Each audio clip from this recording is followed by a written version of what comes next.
Good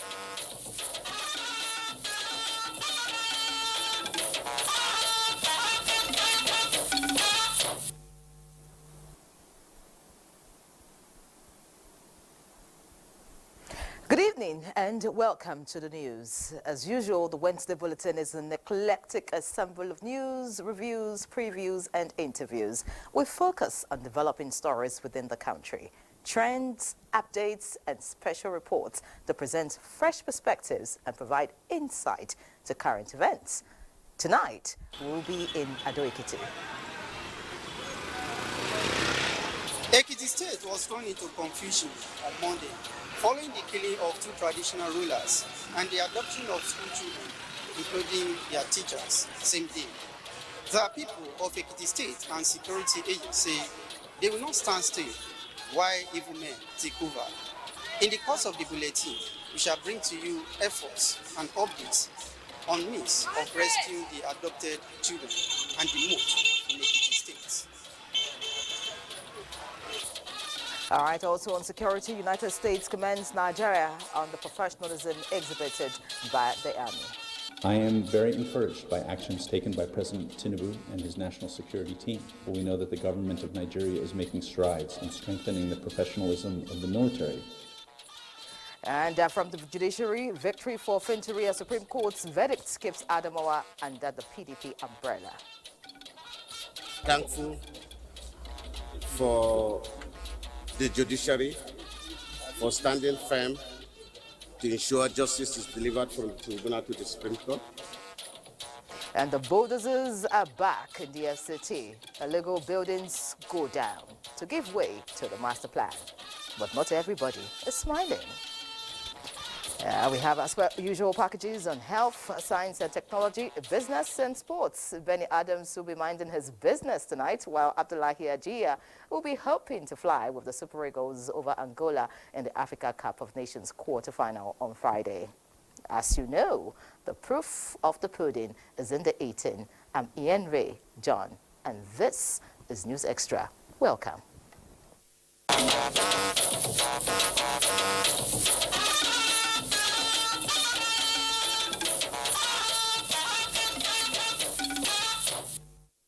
Let's hit the road now. If we don't kill corruption, corruption will kill us. I don't have to identify the maker of this now famous statement about 8 years ago. And to take the fight against corruption to a higher level, especially in government, ministries, departments and agencies, the FCC has launched an interfaith manual and a fraud risk assessment project.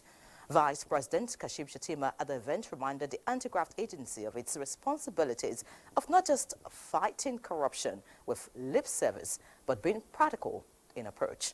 State House correspondent Abdurrahman Jibrila brings us details.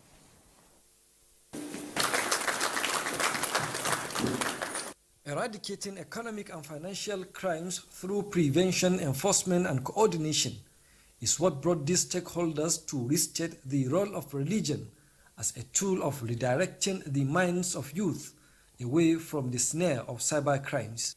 Inspired by the drive for multidimensional stakeholders' involvement in the fight, the federal government pledged support to the Economic and Financial Crimes Commission in combating internet offenses and corruption. We must recognize that the Commission's global efforts to bring fraudsters to book are imperative for the overall well-being of our society. The government is aware that our ambitious goal of eradicating internet offenses and corruption demands an atmosphere steeped in trust and integrity. We must foster open communication channels and ensure that law enforcement actions align with justice and accountability. We must always remind our young people that abundant opportunities for local enterprises exist within and beyond our shores. In line with this commitment, steps have been taken to establish the Students' Bank, addressing the financial needs of our students. This initiative aims not only to alleviate financial burdens, but also to disincentivize criminality by offering a tangible alternative. The anti-graft agency is seeking the inclusion of anti-corruption courses in the curriculum of schools as another step towards achieving the set goals.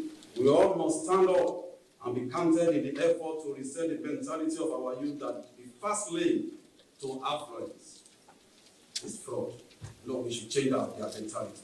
The fight against corruption requires a collective effort. By working together, we can create in Nigeria where honesty, accountability, and justice prevail. They were all ruled by our grandfathers before Nigeria came into it. So we have more at stake to protect our people, to make sure lives are better for them.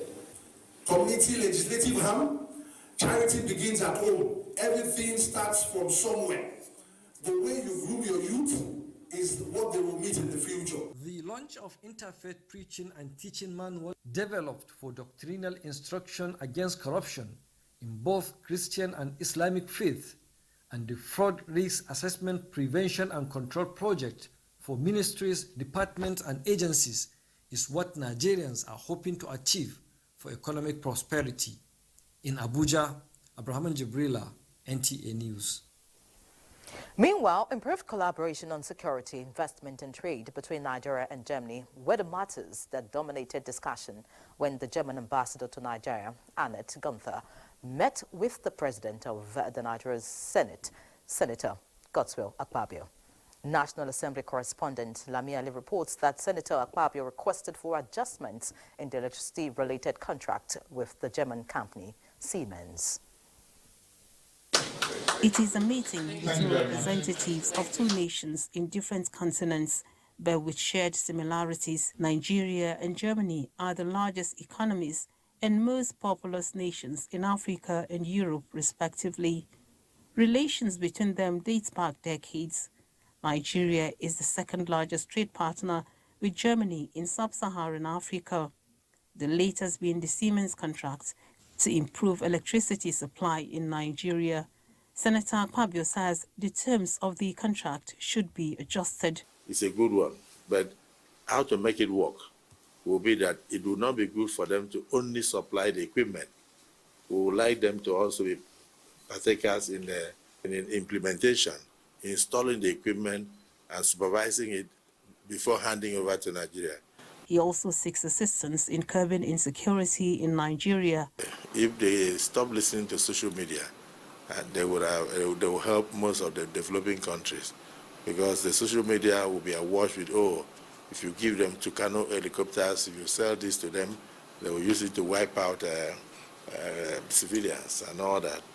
So, but on the whole, this government is very determined to secure the nation.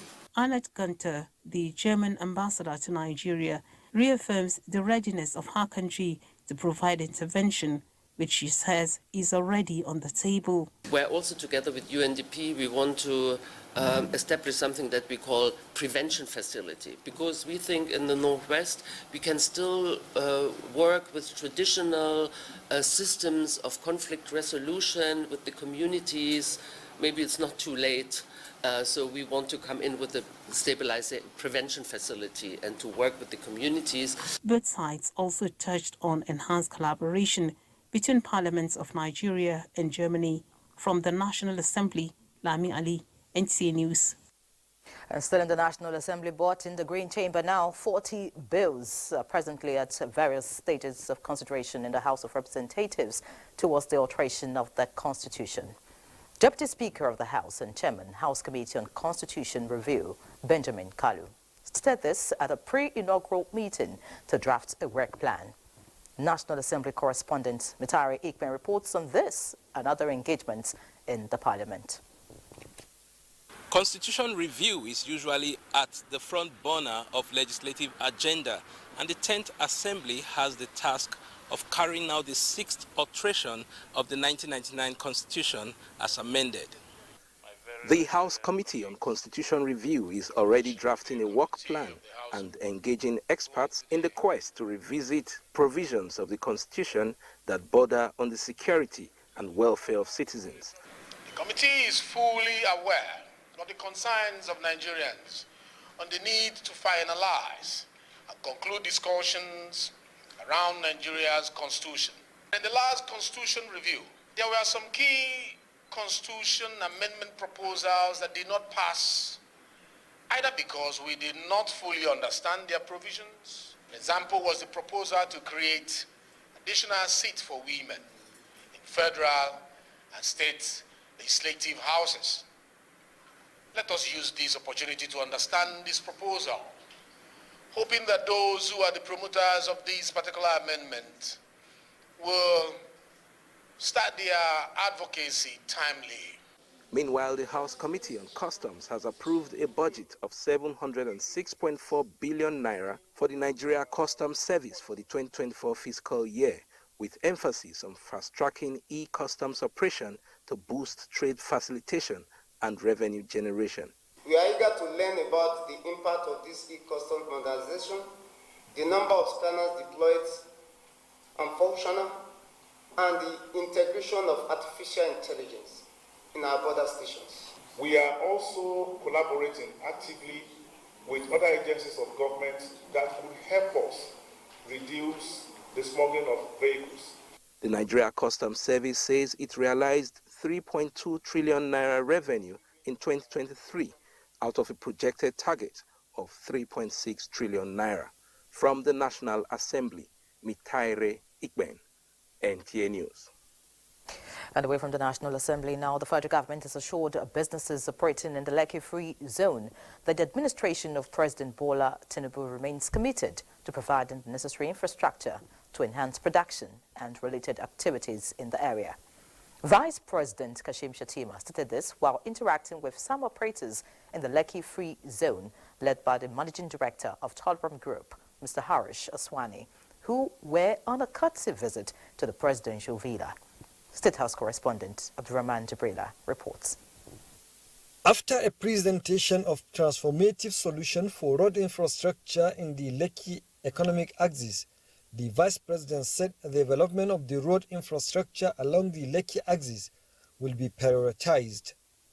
Government's commitment is premised on the tremendous economic and social benefits accruable to citizens and the government, as well as the possibility of opening new vista of opportunities for Nigerians.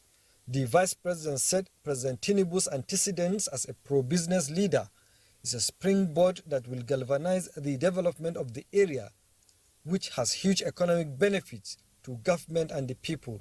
The delegation solicited more support for companies in the area with huge investments in Nigeria, cutting across manufacturing, construction, and others. So the Vice President has assured us of this government's commitment. You know, this administration is pro-business, and we've been assured that everything that we need to make the port successful will be given to us. And we're very grateful for that assurance because our stakeholders, our promoters, our shareholders are very interested in making that place to be value-adding in a manner that gives to all of us. Lagos will be more successful, Nigeria will be successful, and we get a chance to regain our preeminent position as a maritime hub in the world. In another development, Vice President Kashim Shettima has urged broadcast media organizations in the country to prioritize national unity in addressing the critical challenges facing northern Nigeria. He gave the charge when the Arewa Broadcast Media Practitioners Forum paid him a courtesy visit at the presidential villa, identifying poverty, insecurity, and inclusivity as the major concerns demanding attention. Chairman of the Arewa Broadcast Media Practitioners Forum, Abdullahi Umar Yalwa, stressed the need for collaboration between government and citizens to engender participatory democracy.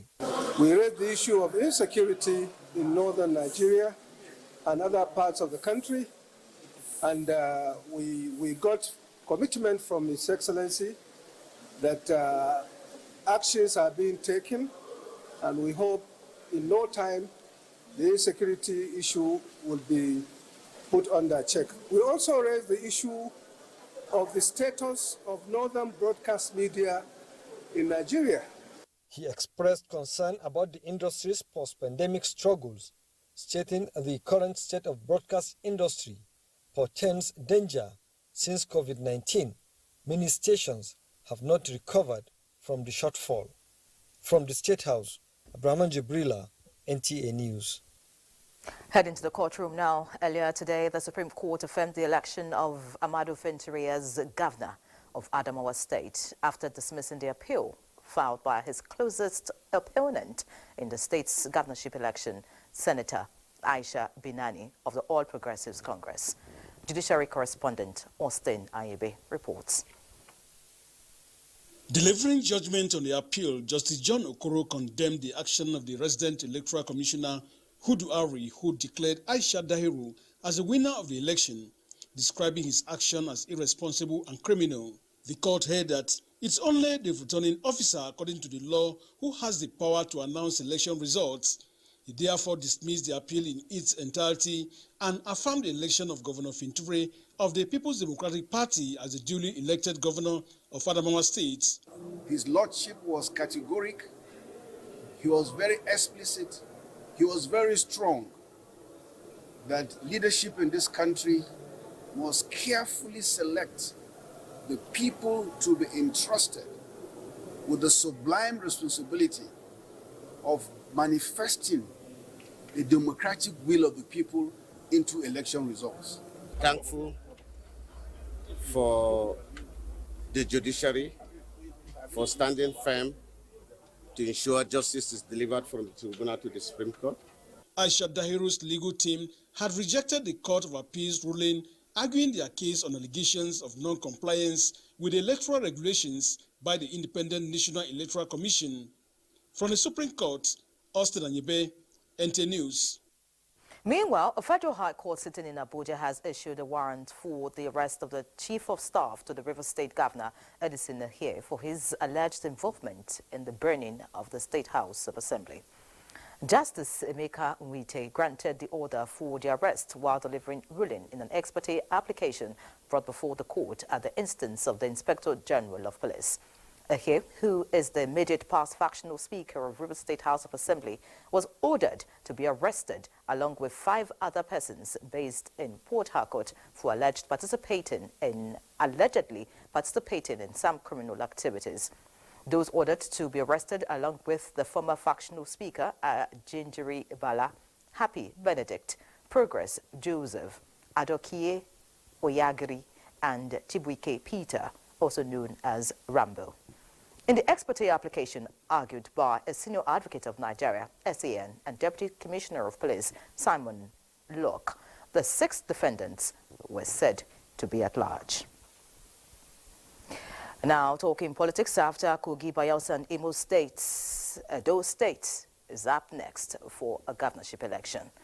Well, the Jostle for party candidates is also on for the People's Democratic Party. All 10 aspirants to the seat have been cleared for the party primary. Governor Caleb Mutfwang of Plateau State, who is chairman for the party's screening committee, assures them of the party's readiness to conduct a free, fair and transparent primary election. 11 aspirants purchased the expression of interest form for the September governorship election in Edo State.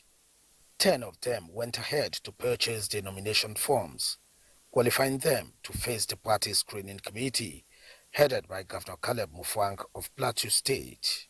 The Edo State Deputy Governor Philip Shaibu, flanked by other aspirants, commended the PDP National Working Committee and the screening committee for a transparent process, as they all agreed to work together in the interest of the party. I want to also pledge that we will abide by all rules as far as it's transparent, and by the grace of God, we are PDP and we are PDP. We are preaching, let us start to build the party through faithful party members. If you don't have party members, you will never build the party. 8 out of the 10 aspirants were on hand to receive their clearance certificates from the PDP National Organizing Secretary, Umar Bature. Timothy Yusuf, NTA News. Away from politics now, there is no need, to begin to explain the importance of water and electricity to life. Anybody in doubt of this should just refer to the adage that says, water is life, or try eliminating water from their diet and feel the impact. So it is not surprising that additional power infrastructure has been deployed to the Lower Usman Dam in the Federal Capital Territory to address challenges of power and boost water supply in the nation's capital. Minister of Power, Adelabu says federal government is adopting off-grid mini solutions to improve access to electricity in the country.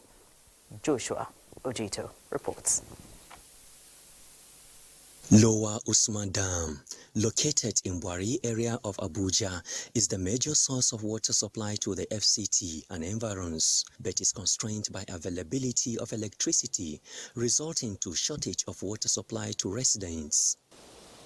Federal government in 2016 intervened and installed 1.2 megawatt solar-powered system, functionality limited to daytime due to absence of energy storage system.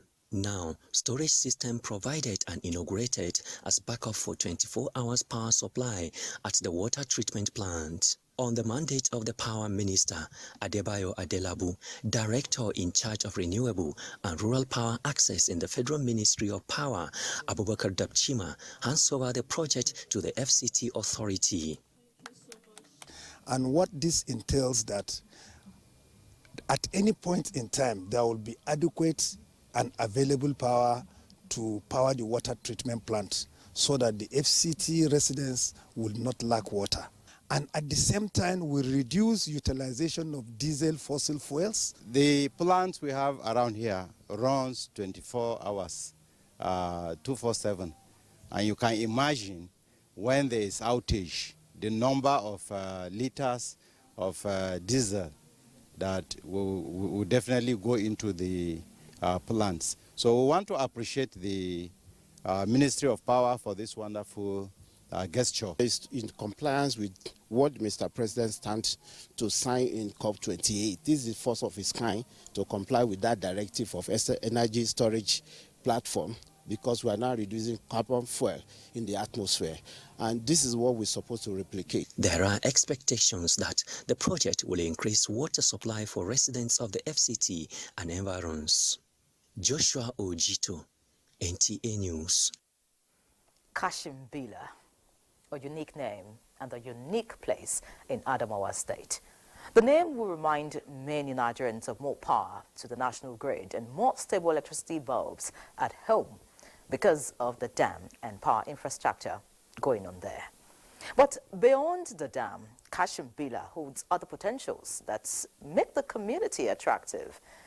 This, interestingly, dates back to the pre-colonial area.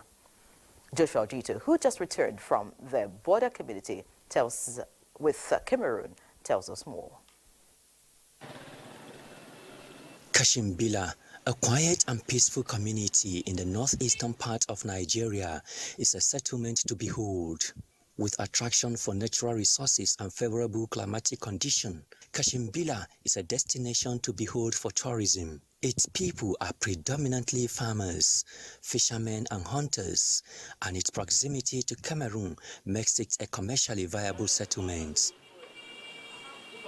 It has improved our business in several ways. But beyond this, Kashimbila is an electricity-producing community, and like its name, which literally means the king has come, the construction of the multipurpose hydro dam comes with excitement for the people of the area.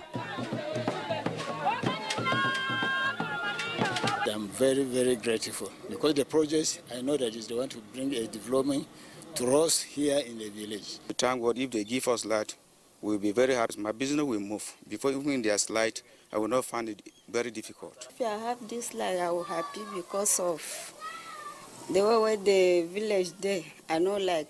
This is actually one of the major projects that we believe will deliver on the renewed hope agenda of Mr. President, President Bola Ahmed Tinubu, to ensure that electricity is taken to every nook and cranny of the country, so that every household, every business and every industry will have access to electricity.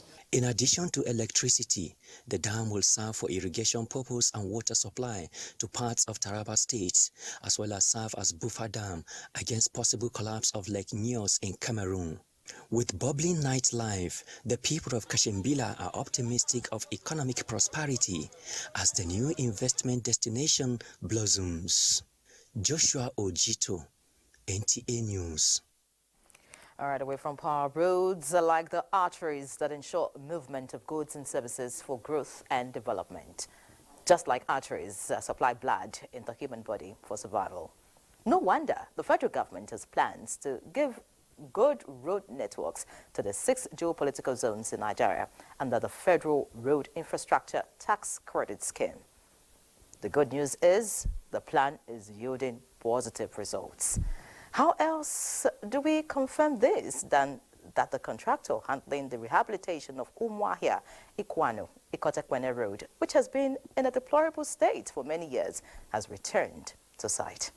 This development has already brought cheers and relief to commuters and the residents along that axis. The light in Jikwanye, who monitored the road inspection by the senator representing Abia Central, Colonel Austin Akobudu, tells us more. Inspecting the level of work done on the ongoing rehabilitation of Umuahia Ikotekwene Road, a critical road funded by NNPC Limited under the Federal Road Infrastructure Tax Credit Scheme, the senator representing Abia Central, Austin Akobudu, applauded the federal government initiative and pledged his frantic commitment to ensure that the work is completed in record time. So that we'll see how we can use the instrumentality of the National Assembly to ensure that it doesn't unnecessarily get bogged down, so that whatever facilitations that can generate funds as appropriated through the system that the controller just talked about, we'll do everything to make sure that he stays on site. The starting of the project was very slow at the beginning. We didn't have enough advance to start off the project. So we took the initiative to at least do some work. We concentrated on concrete works. We did a lot of drains to make sure that the water will be discharged properly and adequately. But then again, the inflation in the country brought another impediment. People are suffering by rainy season time. If they can do anything better for the community, for the road to be motorable by the road or the rainy season time, it will be better for us. We are pleading to federal government to assist them, fund them. And now that they are back to site, we expect to see the same speed, dedication and commitment with which they did the stretch from Mondoru to Okwe. The single carriage route, when completed, will ease traffic and enhance economic status of Umuahia Ikuano communities. In Umuahia, Delight in Jinkonye, NTA News. Now time for a break. Please stay with us. Welcome back. It's been a tense 24 hours in Ekiti State after the murder of 2 monarchs and the abduction of some pupils. Our correspondent, Ayodeji Ogunshaki, is standing by in Ado-Ekiti with an update.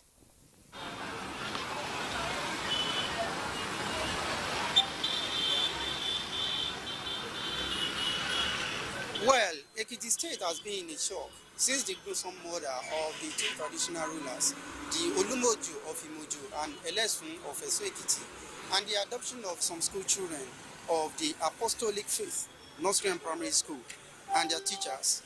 The sad incident has galvanized action from relevant stakeholders, with the State Security Officer, Governor Biodun Oyebanji, leading the efforts. In the course of the day, he was at the affected community to assure them that everything possible will be done to get the pupils back. Let's take it easy. This is a very emotional moment for all of us, because in history, I have not had a situation whereby this kind of occurrences has happened in Ekiti. And I know that our traditional rulers have always been the forefront of the defense of their citizens. What has happened, as unfortunate as it is, like that is what I'm about to say, that one has happened. How we prevent the occurrence is what we are here to discuss today.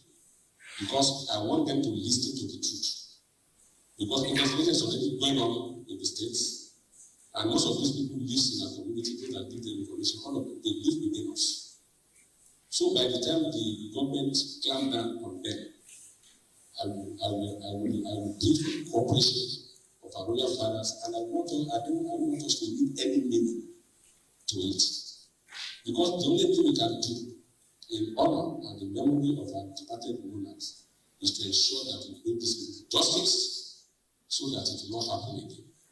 Similarly, the police and other security operatives say they are sniffing out a trail on the outlaws. That obviously is very pathetic and it's worrisome, as we've been clamoring on both social medias and phones and TVs and television, radios.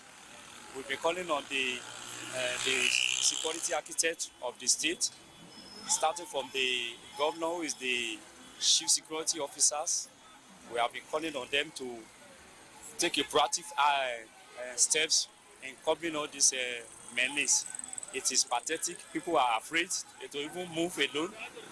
Even drive your cars is something, nothing to write home about. But we believe in God and our governors, as he has been taking up different steps to make sure that things are in place.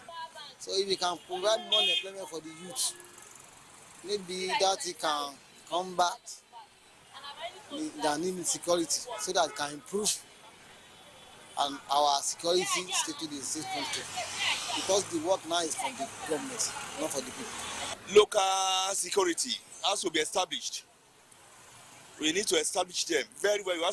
They need to be killed, especially Amutekun, or who knows more better in the village than the police. They need to be well killed. For now, the state is trying to come to grips with this unfortunate reality. Being resilient people, their citizens are already on extra vigilance to forestall any form of criminality in the state. Ayodeji for that update. And still on the incident in Ekiti, the owner of Ife, Oba Adeyeye Ogunwusi, has condemned the attack on two monarchs in Ekiti State, describing the act as a sacrilege. Commiserating with families of the deceased monarchs, the people, Ekiti State Council of Obas and Chiefs, the owner appealed to the state and federal government to expedite action on investigations into the barbaric act and ensure perpetrators face the full wrath of the law. The monarch therefore calls on the federal government to prioritize establishment of community policing across the nation to deter criminals activities in the face of rising cases of killings and kidnappings across the country. And away from Ekiti State now, Governor Diko Marurada of Katsina State has received 35 abducted persons rescued by troops of the Nigerian Army. The victims were recently kidnapped by armed bandits in Tasha Ngule and Nahatu Batsari in Batsari local government area of the state. Awal Haliru reports. The victims were rescued at Dumburum Forest after intensive gun battle between soldiers and the bandits. They were later handed over to the governor at the Katsina State Government House by the Commander 17 Brigade of the Nigerian Army. Governor Dukoreda said success is being recorded in the fight against banditry in the state. Katsina State has recorded a lot of successes in a few months as a result of decreased in the attacks, in the kidnaps, as well as generally in the security aspect of the state. We thank Almighty Allah for that success. The state government also introduced free Medicare to victims of bandit attacks and allowance to security agencies, as well as educational support to those who lost their parents during violent attacks of terrorists. In Katsina, Awal Haliru, NTA News. Operatives attached to the Asokoro Police Divisional Headquarters in a coordinated operation has rescued two more kidnapped victims. The kidnapped victims, identified as Sarah Hassan and Mrs. Arima Bobo John of Kobi community of Abuja, were abducted in the early hours of the day by some armed hoodlums. The kidnappers were trailed by the police operatives to the Nyanya Kefi Road, where they were blocked at the army checkpoint. A police statement says the victims, who have been reunited with their families, were rescued unhurt. The FCT command reiterates commitment to ensuring safety of all and sundry. And still on security, the government of the United States of America has commended President Bola Tinubu for upscaling the capacity of Nigeria's military and efforts to secure the nation. Defense correspondent Ismail Musa reports that the U.S. Chargé d'Affaires in the U.S. Embassy in Nigeria, David Green, gave the commendation at a Youth, Peace and Security Summit in Abuja. There are more than 1.8 billion youths globally, with 600 million residing in conflict zones. In Nigeria, youths, often described as the workforce of most communities, form the dominant part of the population. Despite the critical role of this segment of a developing nation like Nigeria, youths are most times used by agents of destruction.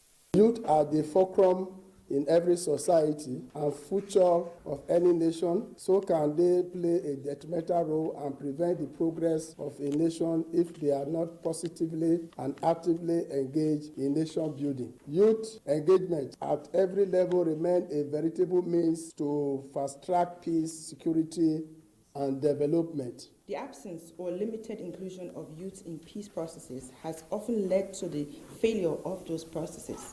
This Youth Peace Security Summit, organized by the National Counter-Terrorism Center, Office of the National Security Advisor, in collaboration with its partner, is aimed at creating a platform for the exchange of ideas and best practices within the framework of USAID Community Initiative to promote peace through youth inclusion in decision-making. I am very encouraged by actions taken by President Tinubu and his national security team. We know that the government of Nigeria is making strides in strengthening the professionalism of the military and promoting respect for human rights and reduction of civilian harm at all levels.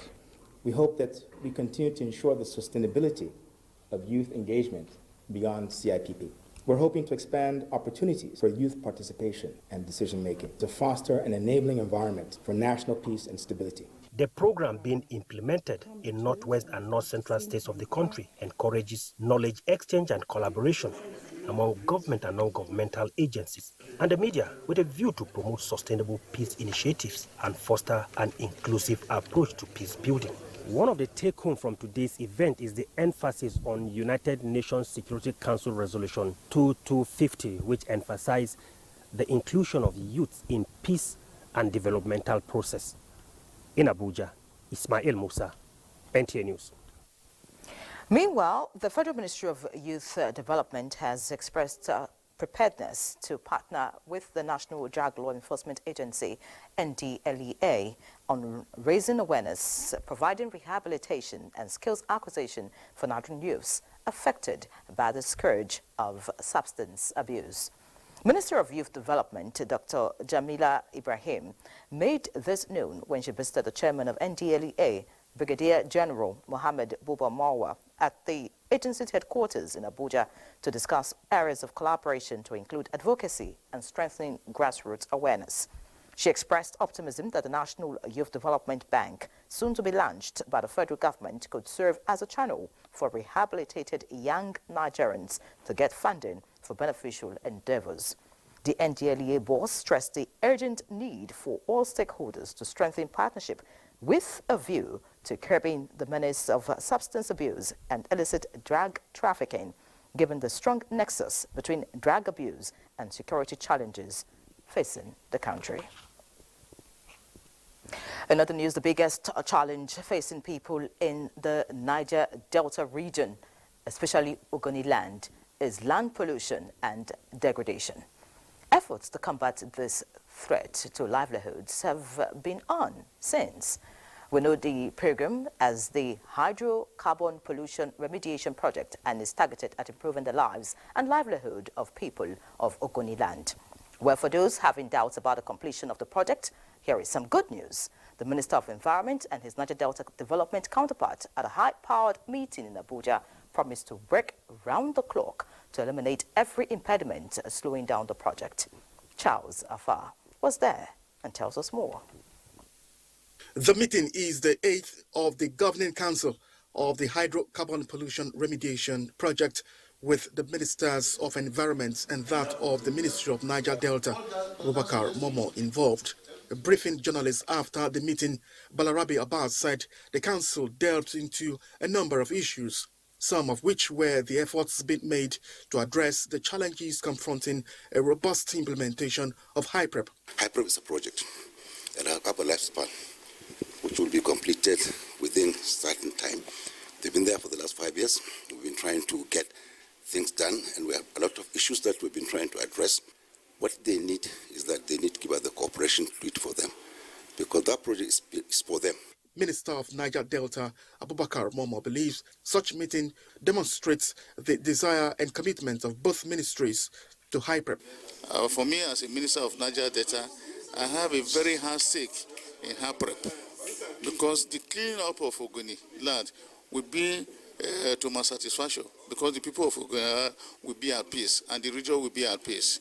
The federal government of Nigeria and United Nations Environment Program, UNEP, announced an end to a 5-year technical assistance in December of 2023 with the hydrocarbon pollution remediation project. But the Niger Delta minister said the end of that formal engagement has not created any vacuum.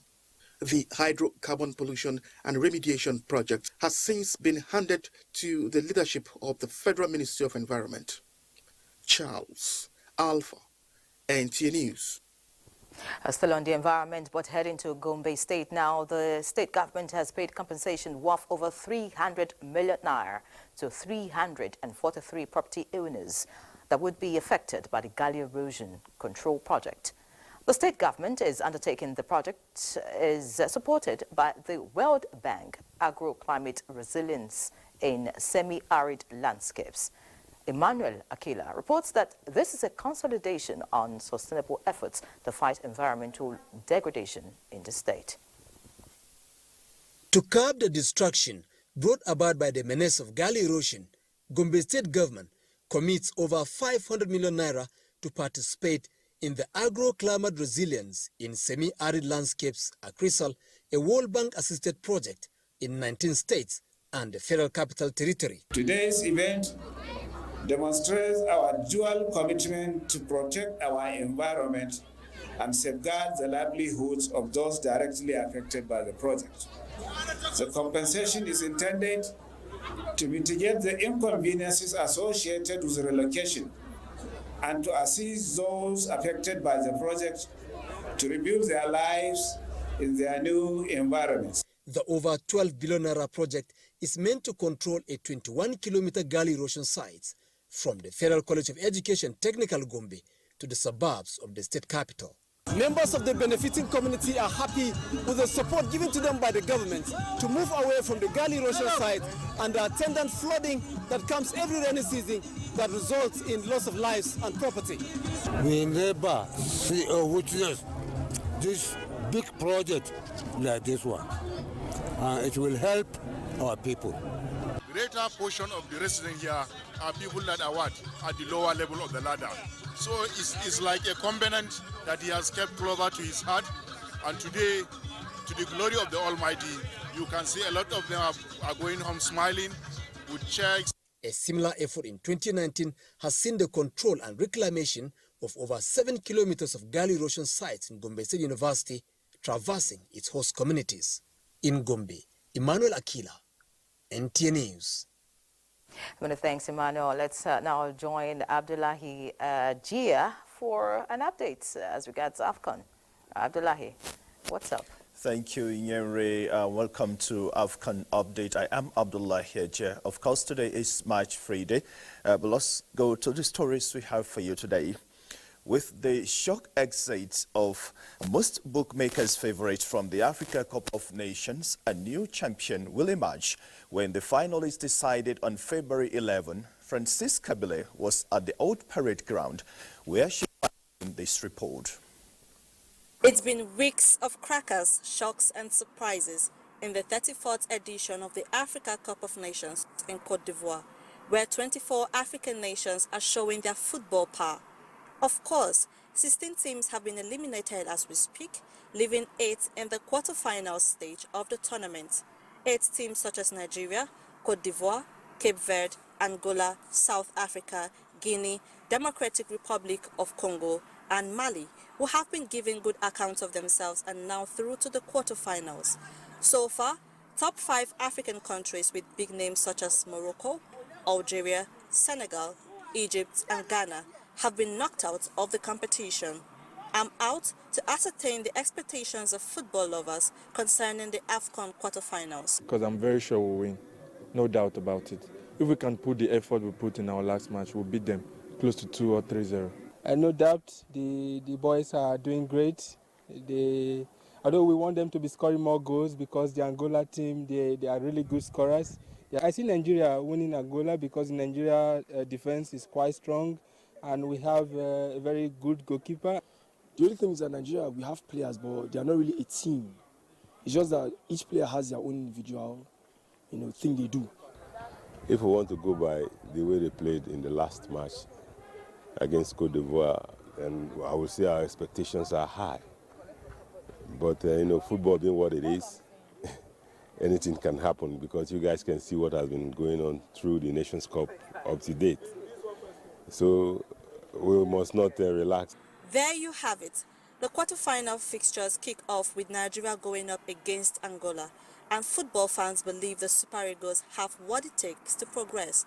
Meanwhile, it's a matter of time to determine who will qualify for the semi-final and subsequently the final. In Abuja, Francisca Bile, NTA News. Thank you, Francisca. And from Uyo, Akwa Ibom State, fans have been reacting to the standard of football at the ongoing tournaments, the fall of traditional powerhouses, the complete elimination of North African representatives. The chances of the Super Eagles as the winner are some submissions correspondent Eteno Ibangha gathered from correspondents. They have given us so much joy, especially in their last game. I think if they put more effort, I believe they might qualify to play a final. Well, I think the Eagles are flying high, and I don't think they need any distractions right now. Let the people let the team focus, and when they, by God's grace, win the cup, we'll come back home. And from Cape Town to Pretoria, Johannesburg to Bloemfontein, there is a renewed hope after South African national teams turned Morocco 2-0 to reach the quarterfinal of the AFCON. Odds were against Bafana heading into the match, but they took the lead in the 57th minute when us or other teams to take the trophy. And in 2019, we made it to quarterfinals. So it's only surprise to South Africans that quarterfinals are new to us. So we must a step higher because we must take the national team to a better place than we found it. So yeah, I think that's our aim, our goal as a team, and yeah, we'll see. Next for Bafana of South Africa are Blue Sharks of Cape Verde in Yamoussoukro on Saturday at 9 p.m. Catch up live actions of AFCON on the NTA network service. That will be now up for now as I take you back to Ienre for the continuation of News Extra. Thanks for joining us. Many thanks, Abdullahi, for the update there. Wishing the Super Eagles the very best as they play Angola. All right, having emerged as the overall winner of MTN MPO's 2023 Spelling Bee competition, 12-year-old Daniel Victor Nkanu became Chief Executive Officer of the Africa's largest digital communication network provider, MTN, for one day, in addition to other prizes he won. Diana Ajale, who witnessed his resumption as a day CEO in Lagos, completes the report. Gratitude for the... All the way from Nasarawa State comes the winner of the just concluded MTN MPOS Spelling Bee competition, Daniel Victor Nkanu, performing his official assignment as a one-day Chief Executive Officer of the mobile telephone network MTN Nigeria. In recognition of his achievement, Daniel not only earned the title of MTN's one-day CEO, but also received a substantial educational grant of 2.5 million naira, alongside a laptop, mobile phone, and an MTN MPOS goodie bag. While Daniel's school, intimacy with Christ International Nasarawa State, is set to receive 10 laptops and 10 5G modems, enhancing digital literacy and fortifying the school's ICT laboratory. I'm just grateful to God for giving me victory in my first competition, but I'm looking forward to more. And this helped me to study hard. His age of 12 years, something I cannot do in my life. he now do it within 12 years. A big thank you to the MTN. And so he understands what we do. And as a leader, this is preparation again for that future, especially when you're CEO of an important company like MTN. Chief Executive Officer, MTN Nigeria, Carl Toriola says the MTN M-Pose Spelling Bee stands as a compelling initiative of the company aimed at fostering digital literacy and academic excellence while preparing youngsters ahead of challenges of the digital world. We believe much in our youthful population, so we have this M-Pose platform that encourages them to express their talent such that it encourages and inspires our younger ones. Targeted at primary and secondary school pupils and students between the ages of 9 and 16, MTN Spelling Bee competition is a proposition initiated in 2020 to inspire love for language and learning, while also promoting healthy competition among the students. The MTN Spelling Bee competition is the fourth in its series. In Lagos, Diana Ajale, NTA News. Congratulations to Daniel. Indeed, behaving like a boss, and he definitely fits that seat. Looking forward to seeing you win more competitions, like I said. All right, let's pause here and let the businessman take it away. Benny, how are you doing this evening?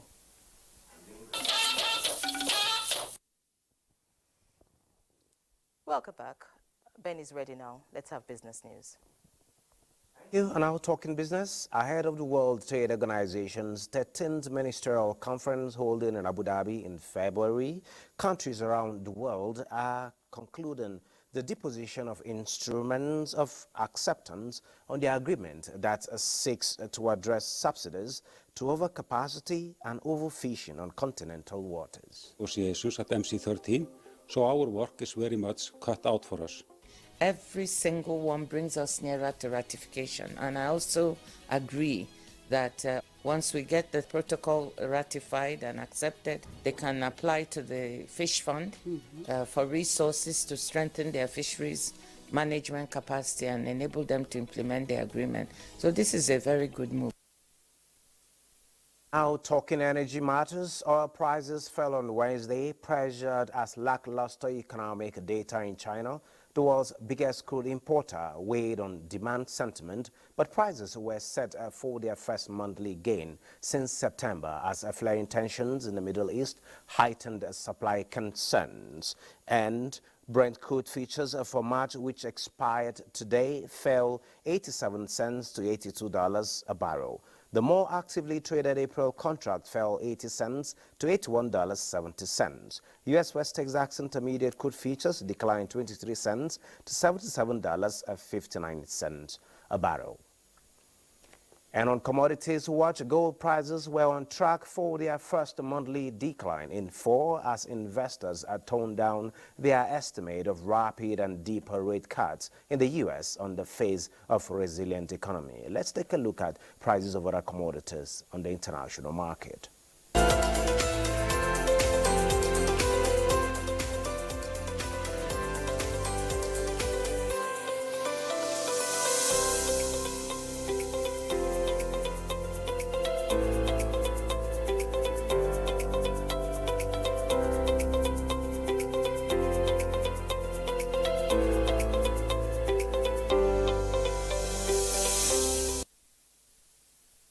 Now taking a look at the market back in Nigeria, investors lost 1 trillion naira as the oil share index depreciated by 1.90%, making it the second straight day of a decline. The market capitalization also recorded a loss of 1.7 trillion naira.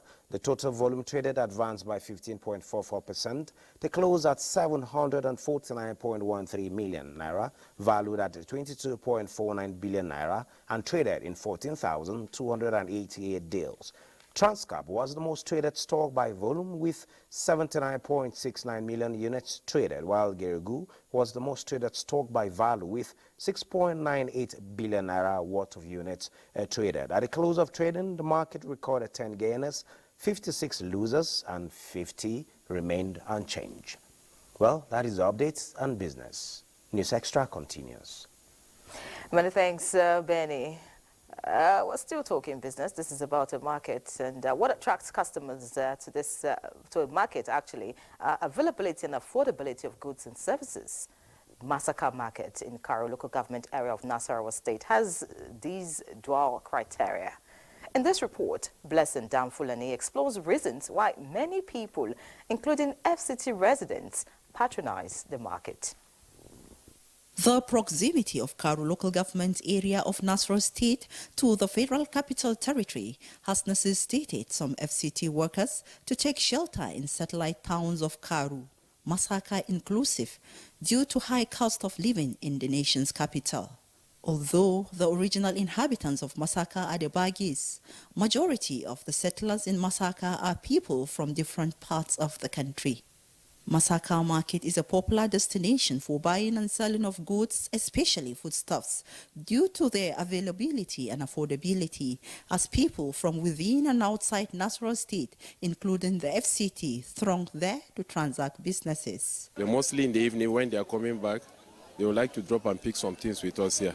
They believe here is more cheaper than Abuja. Things are very cheap, this place. People come from everywhere to buy, especially food, because the farmers, people who produce goods, produce food, normally come here to sell them. I have customers that come from Abuja, from different places to buy. I have people from Apo, Duse, that used to come here and buy food stuff from Masaka markets. FCT residents who patronize the market attribute the relative cheapness of foodstuffs as their motivating factor. People bring goods from villages and it's cheaper. Masaka market, things are a bit cheaper than inside Abuja market.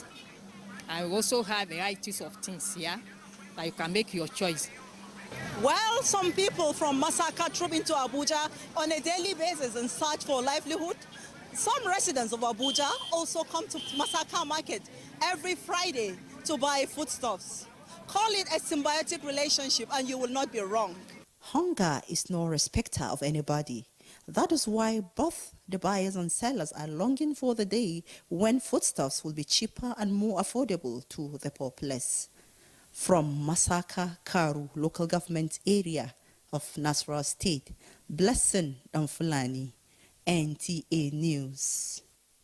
Many thanks, Blessing, for that heads up. Of course, with the present economic realities, Masaka Market is indeed a destination. All right, now looking at all the news, a 38-year-old mother, Mrs. Ienre Chukwuegbunam from Unza, Ozubulu, has been apprehended in Anambra State by the Commissioner for Women Affairs for attempting to sell 2 of her sons for the sum of 1.8 million naira.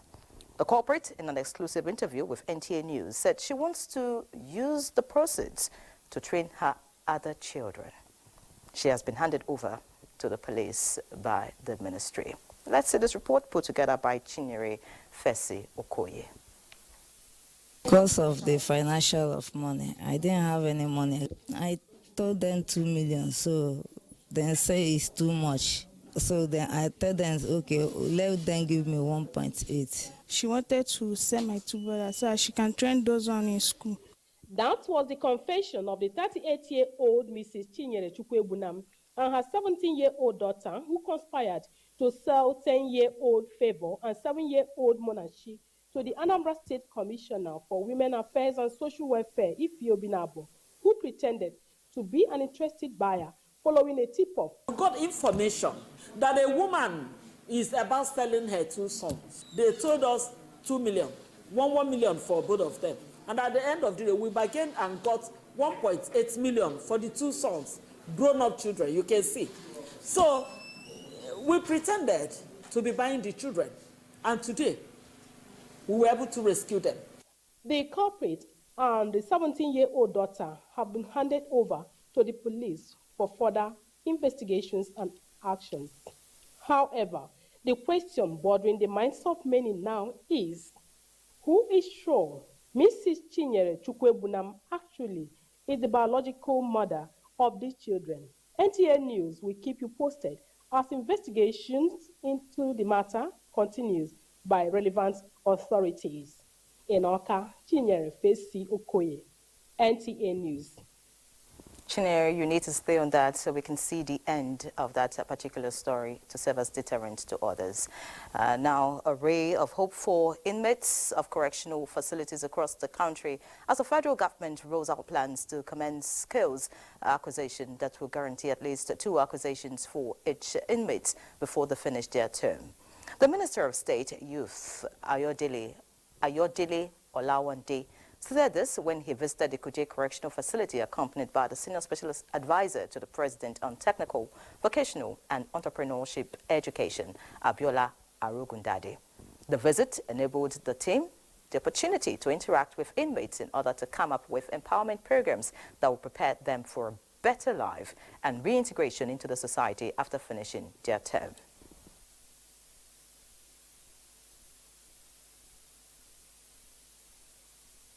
The technical assistant to the president, she's here too. We're working in collaboration together to make sure that even people inside here will have minimum of 2 skills and they can be able to be productive. We're actually looking at different skills, all the skills, and we found some people with, inside who are actually interested in leather, some in sewing, in designing. We're going to do an audit where we come into the correctional facility and find out what skills they're interested in, and then we're going to train them directly on the skills they're interested in. Not only will we train them, we'll also give them entrepreneurship training and SME training so they'll be able to match and manage their business. We'll also give them a grant to set up their business so they will not become second-time offenders. We also make sure that whenever they come to the end of their sentences, we have them properly reintegrated into the society. Looking at other matters now, the fight against poverty and hunger is intensifying and sustainability a pressing concern. To this end, stakeholders believe Nigeria's progress lies in its commitment to long-term solutions, bolstered by strong social protection programs that leave no one behind. Uneka Oko was at a one-day public lecture organized by the Nigeria COVID-19 Action Recovery and Economic Stimulus, NG Cares, and now reports. The NG Cares program, established with the support of the World Bank, has been instrumental in the country's efforts to combat the socioeconomic effects of the COVID-19 pandemic. The one-day public lecture is to analyze the progress of the program and other social protection initiatives in Nigeria and propose recommendations for improvement.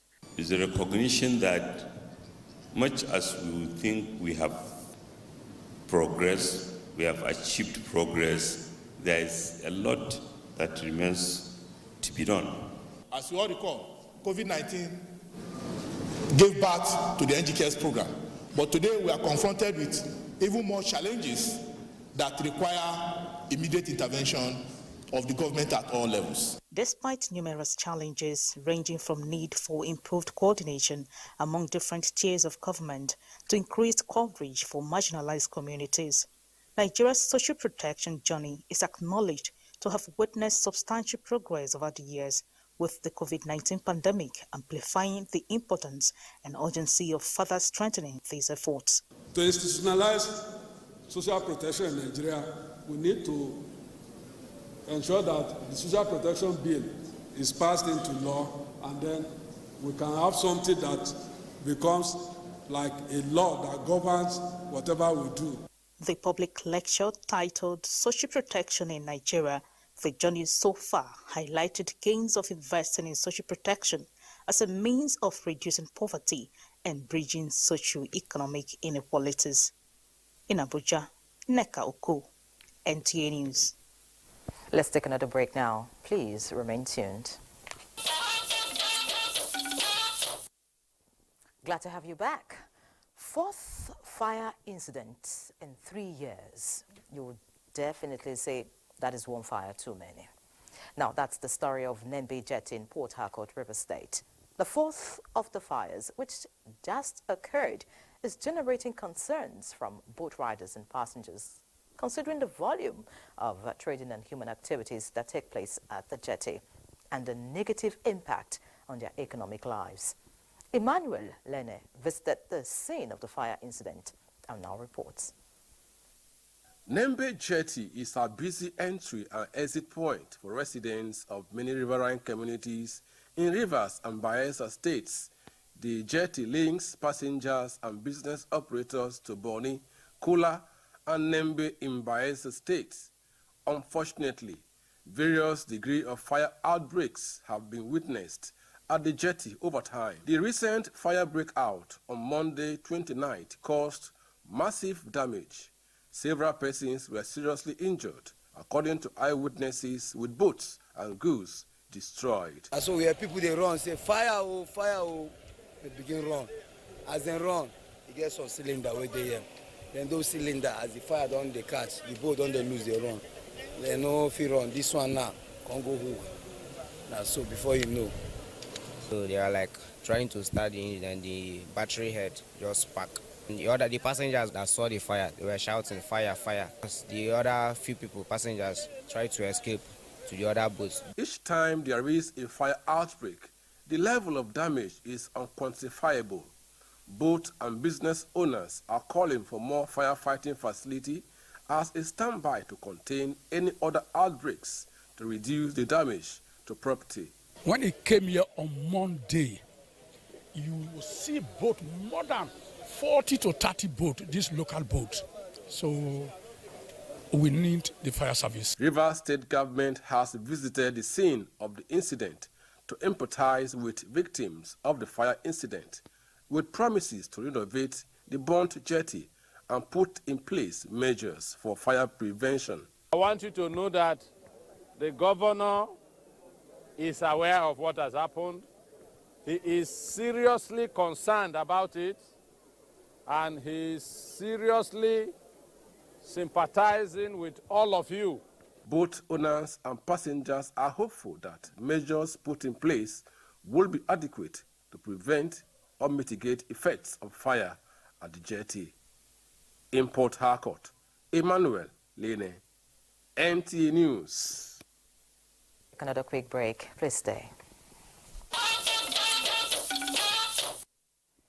The Minister of Information and National Orientation, Mohammed Idris, has enjoined Nigerians to have confidence in the newly inaugurated tripartite National Minimum Wage Committee to come up with workable and comprehensive wage for Nigerians because of their track records and proven integrity. The minister gave this indication in an interview with NTA News shortly after a 3-day prayer session for the repose of Hajia Salamatu Abubakar Soul, sister of the former head of state, Abdulsalami Abubakar, in Mina, Niger State. Husseina Musa reports.